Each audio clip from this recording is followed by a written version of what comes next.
តោះឥឡូវយើងមើលលំហាត់សិស្សពូកែរបស់យើងម្ដងអញ្ចឹងឥឡូវយើងមើលចំណោទណាគេថាម៉េចគេថាឪពុកមានអាយុ x ឆ្នាំកូនមានអាយុតិចជាងឪពុក25ឆ្នាំចូលរកអាយុឪពុកបើផលបូកអាយុអ្នកទាំងពីរស្មើនឹង75ឆ្នាំអញ្ចឹងក្នុងសំណួរហ្នឹងគេចង់បាននេះគេចង់ដឹងថាតើឪពុកហ្នឹងអាយុប្រមាណហើយកូនហ្នឹងអាយុប្រមាណបើគេដឹងថាអ្នកទាំងពីរហ្នឹងបើយើងយកអាយុបូកបញ្ចូលគ្នាទៅនោះឃើញប្រមាណឃើញ75ឆ្នាំប៉ុន្តែគេប្រាប់យើងទៀតគេប្រាប់ថាឪពុកមានអាយុ x ឆ្នាំហើយកូនមានអាយុតិចជាងឪពុក25ឆ្នាំតោះឥឡូវដើម្បីខាត់ពេលយូរយើងទៅមើលដំណោះស្រាយទាំងអស់គ្នាបាទអញ្ចឹងក្នុងការដោះស្រាយចំណោទគឺតម្រូវយើងអានប្រធានចំណោទឲ្យបានច្រើនដងតើមកយើងធ្វើការតាំងតើមកយើងសរសេរបញ្ញត្តិតាមបញ្ញត្តិតើមកយើងដោះស្រាយ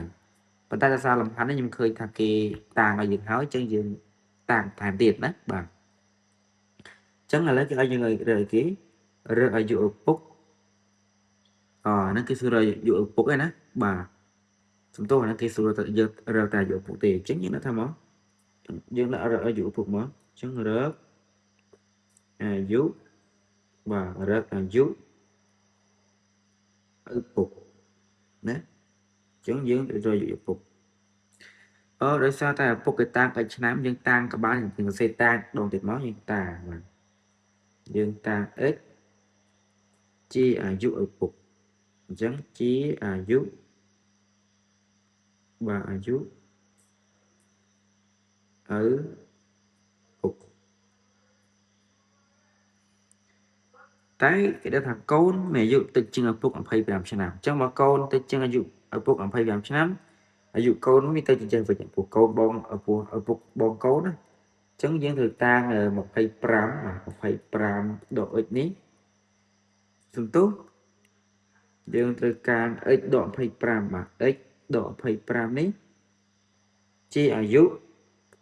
កូនបាទជាអាយុកូនហើយដល់តាំងអញ្ចឹងដោយសារកូនប្អូនជាងតិចជាងគេត្រូវដកអញ្ចឹងណាជាអាយុ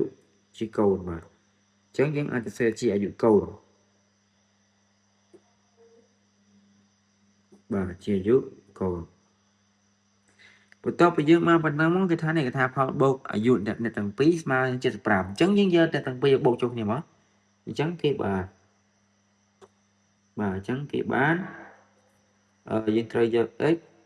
បូកឲ្យ x ដក25នេះបាទហើយយក x បូក x ដក25នេះ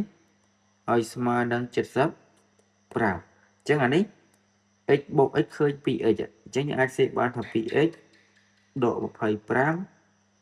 ស្មើនឹង75អញ្ចឹងអាចសេបានថា 2x បាទអញ្ចឹង 2x ស្មើអានឹងបោះទៅនោះទៅវាទៅជា75បូកនឹង25ព្រោះដកឲ្យបូកអញ្ចឹង 2x ស្មើនឹង100អញ្ចឹងយើងនាំ x មកបាទនាំ x មកអញ្ចឹងនាំ x វាស្មើនឹង100ចែកនឹង2អញ្ចឹង100ចែក2ឃើញបានឃើញ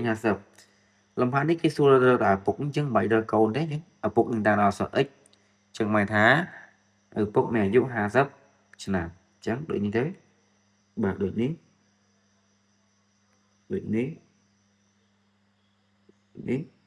ឪពុកបាទឪពុកមានអាយុបាទ